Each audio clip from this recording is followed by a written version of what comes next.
Welcome to New Money, where we talk to movers and shakers about how they made it. I'm Rosemary Miller, here with the CEO and founder of Slutty Vegan, Pinky Cole. Thank you so much for joining me today. Thank you for having me. Absolutely. Can I say I just love how you looked up? Really? I know who you was looking to, but I love that. I always got to give it to him. Yes, I love that. Thank you. That's the first time anybody's ever told me that, so yes, thank you. Seriously. I'm very observant. Well, Pinky, now we're going to talk about you. Yeah. What motivated you to pursue a business in a vegan restaurant? I'm still trying to figure that out myself. Yeah. So when I first started Slutty Vegan, it was just one of those ideas. It's like, okay, all right, this came out the sky. Yeah. I didn't have a business plan. I didn't have a real plan. I just knew that I wanted to create something after losing my first business. I had a Jamaican restaurant in Harlem, New York, and I had a grease fire, lost everything. And then I was able to redeem myself by working in TV, which was formerly what I did full time. And while I was working in TV, they asked me to come to Atlanta to work on the show temporarily. And during that time, I started running every day. I was reading a book a day. I was really like preparing my mind for like excellence. I just didn't know what side of the excellence I was going to be on. Mm. And when Slutty Vegan came about, I had no idea that Slutty Vegan was going to turn into what the world knows and sees. I just thought that this was going to be a hustle, on the side, because I'm vegan. I like vegan food. I wanted vegan food on a late night, and everywhere was closed. But the universe had something so much bigger for me, because what I thought was just an idea that was just going to be some extra income on the side turned into a multi-million-dollar brand. So when you ask me the question every day, I'm like, I cannot believe that this small idea turned into something so grand that has inspired people from around the world. Mm.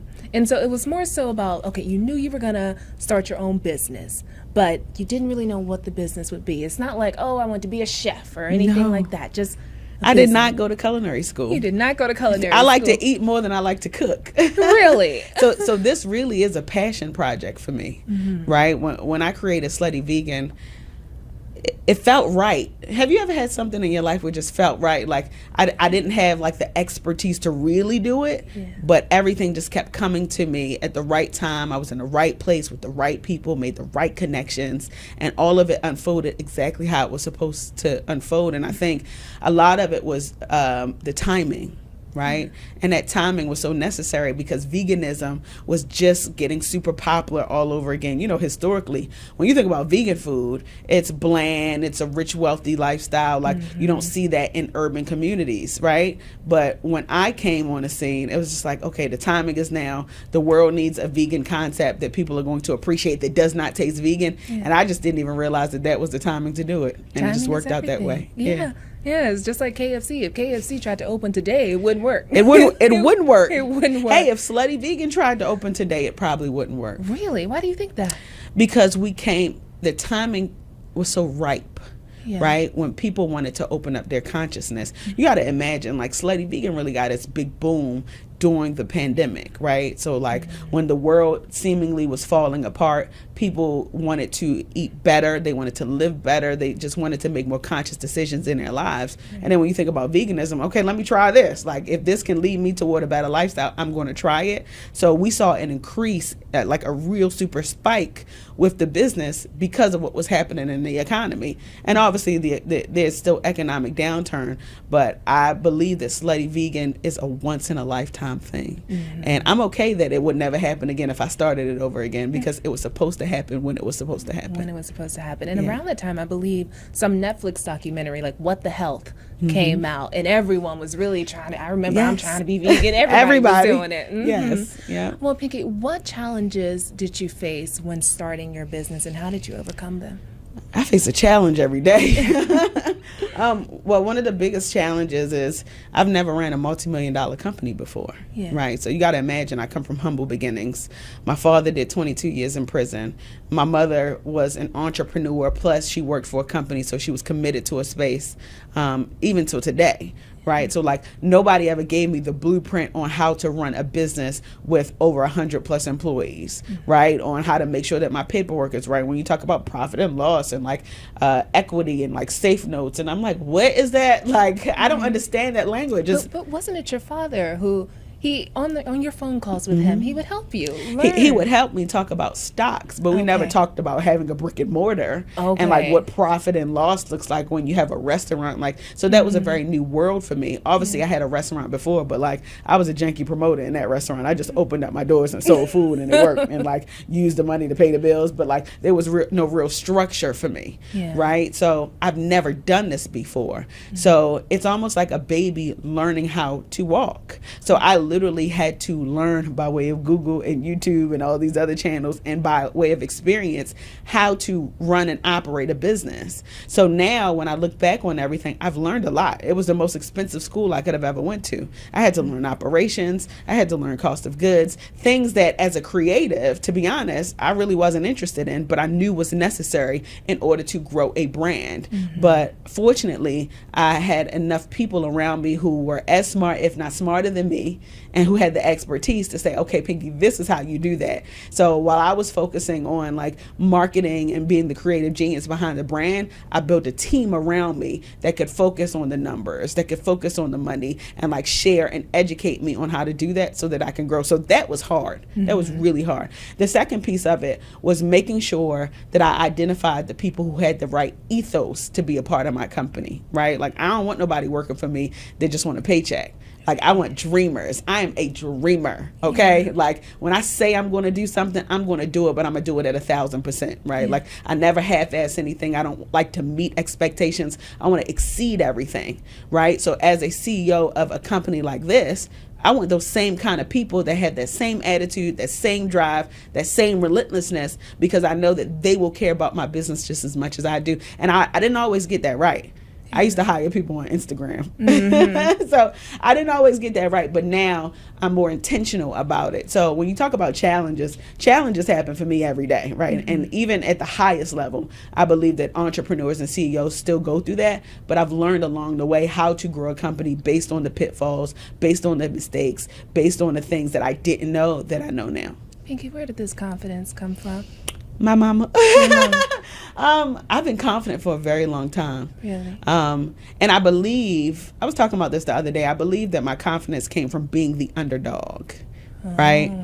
And a lot of people don't talk about that. When you're the underdog, you got to go above and beyond to prove yourself, right? And I always felt like I was the underdog because my parents are Jamaican. So if I would go to Jamaica, I wasn't Jamaican enough. In America, I'm not American enough. So I had to create a lane for myself. And a part of that probably is trauma, I'll be honest, in total transparency. But I created a lane for myself where I always went above and beyond what everybody else was doing. I always had in my mind that I got to work harder than everybody in the room.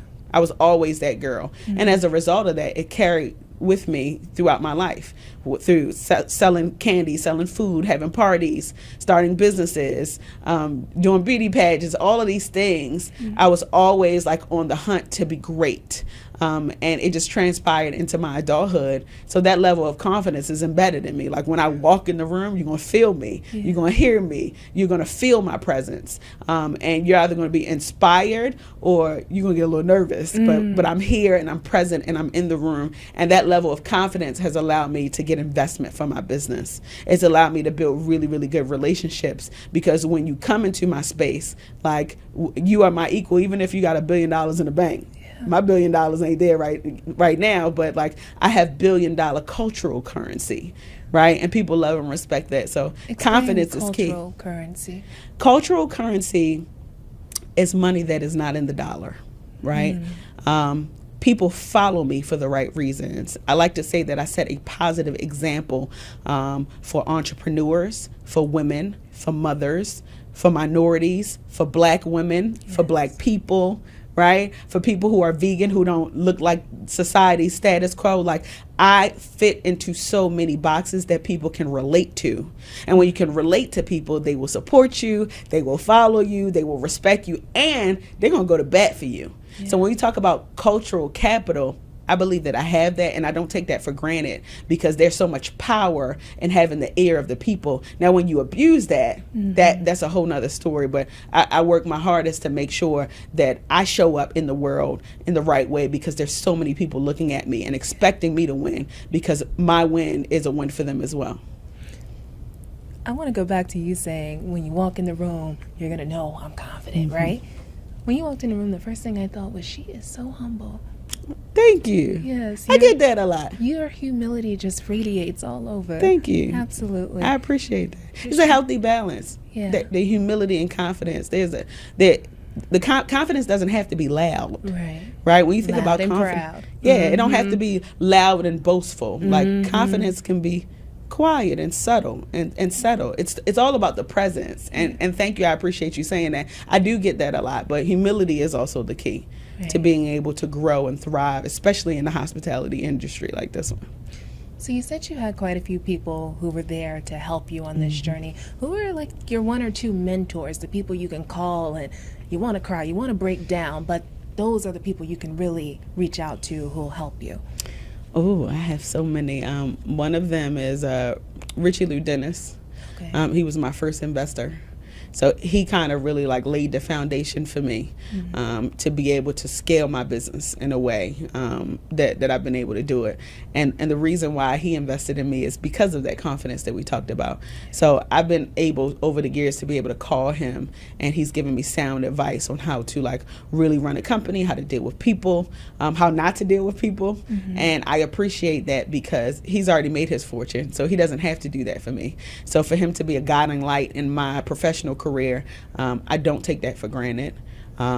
And I appreciate that. One other person who has been influential in my professional career, his name is Shaka Zulu. So he's a part of my management team and my mentor. And Shaka has been in my life for over 5 years now.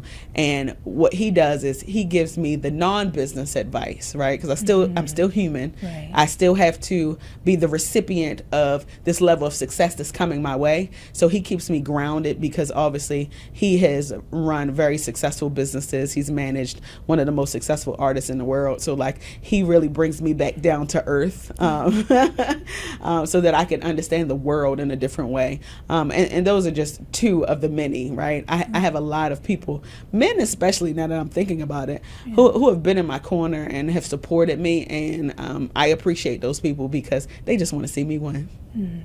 Yeah. So Richard was your first investor. How did that happen? Because I know Black women struggle probably more than anybody else to get investment dollars. You know, it's funny that you say that because we hear that a lot, but I've been so fortunate enough that I didn't have to deal with that. It was so easy for me to get money. How did I meet Richie? I met Richie Lou Dennis by way of Shaka Zulu, and he introduced me to him. And when we connected, there was just a different level of synergy. Like, he's a thinker like me. He's a hustler like me. Rich wants to be a winner like I want to be a winner, and he felt that energy. And I don't believe that he invested in me because of the fact that I sold burgers, pies, and fries. I think that he invested in me because he saw somebody that was such a big dreamer, that was going to get what she wanted by any means necessary. And I don't know that it had anything to do with me being a woman, probably, but I mean, I feel like that kinetic energy was just so real.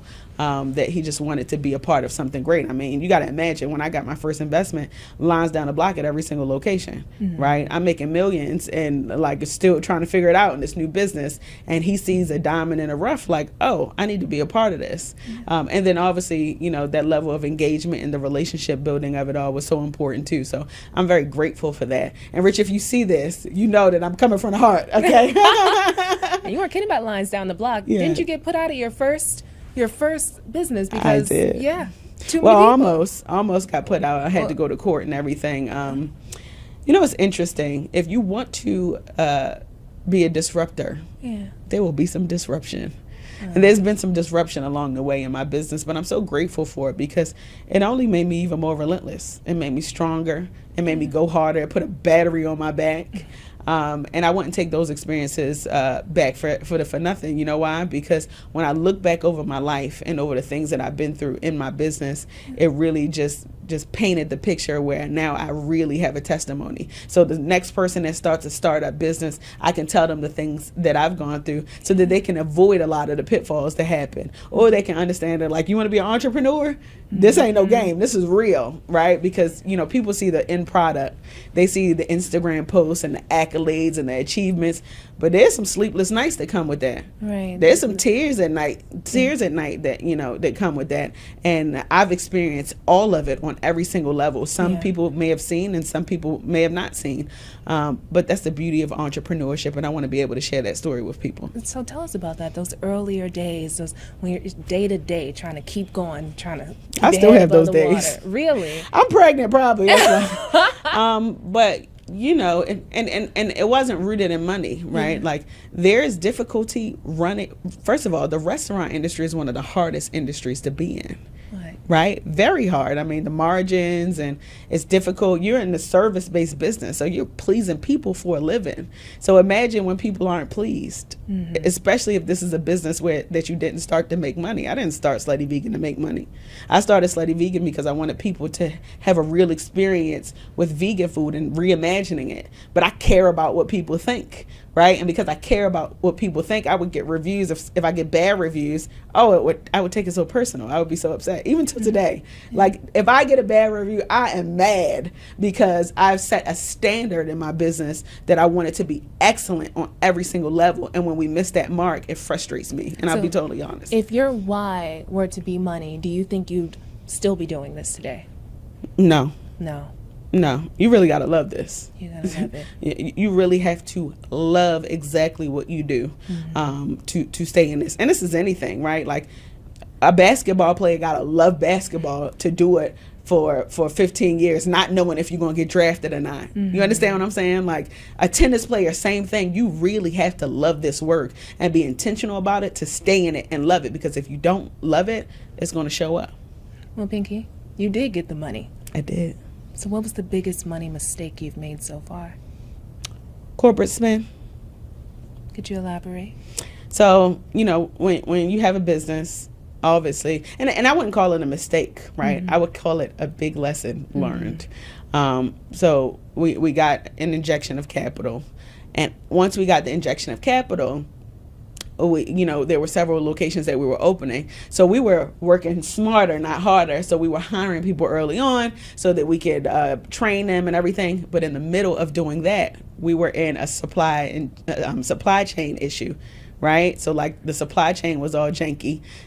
It was hard to get equipment from these stores because of everything that was happening with the pandemic. So we got delayed on a lot of locations. So if we don't have the locations, but then we have the staff, now our corporate spend gets extremely high, right? So now we have to supplement figuring out, okay, all right, so these locations were supposed to open up 2 months ago and we still have these people on payroll and they're not in a store. Instead, they're in other stores when they're supposed to be in their own stores. And that was the biggest lesson that I learned. And I don't think that there was a way that we could get around that, right? But we spent a lot of money hiring people early, thinking that our stores were going to open on time, and they didn't. And that hurt, right? So when you look at the bottom line, you're like, ouch, right? But the big lesson that we learned there is you have to be strategic in everything that you do, right? You have to get concrete dates. If we know that there's supply chain issues with equipment, we got to make sure that we work around those things so that we're not affecting our bottom line. That's kind of probably the biggest thing that I've learned since raising money. So what about you personally? You come from humble beginnings, and today you got it. You've made it. How did you learn? Have you? I still feel like I got a long way to go. Yeah, a long way to go. Oh, gosh, rain it down.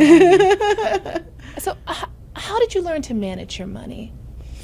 I've always done a good job at managing my money. I am very cheap. It's like a running joke with all my friends. I am frugal, okay? Very frugal.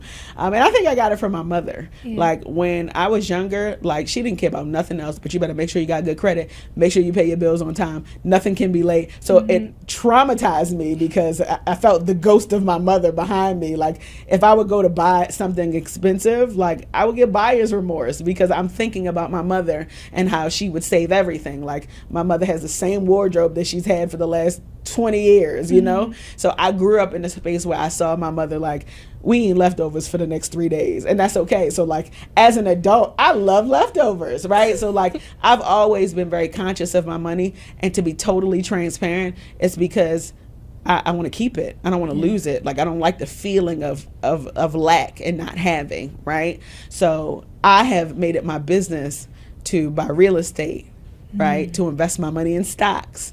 I got money under the bed for the rainy day fund, right? I have so many other things that I've invested my money in businesses, and like, I know that at the end of the day, when this is all said and done, I want to be butt naked on the beach, knowing that I did right with my money.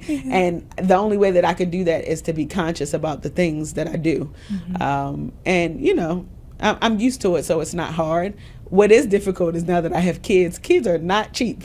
I didn't think so. Kids are very expensive. I don't have any. I didn't think Especially to have 5 kids now. Kids are very expensive, but I'm like, okay, that means I got to make sure that I'm working hard so that I don't have to always work hard. Yeah. Yeah. And because you have this money, who do you trust now?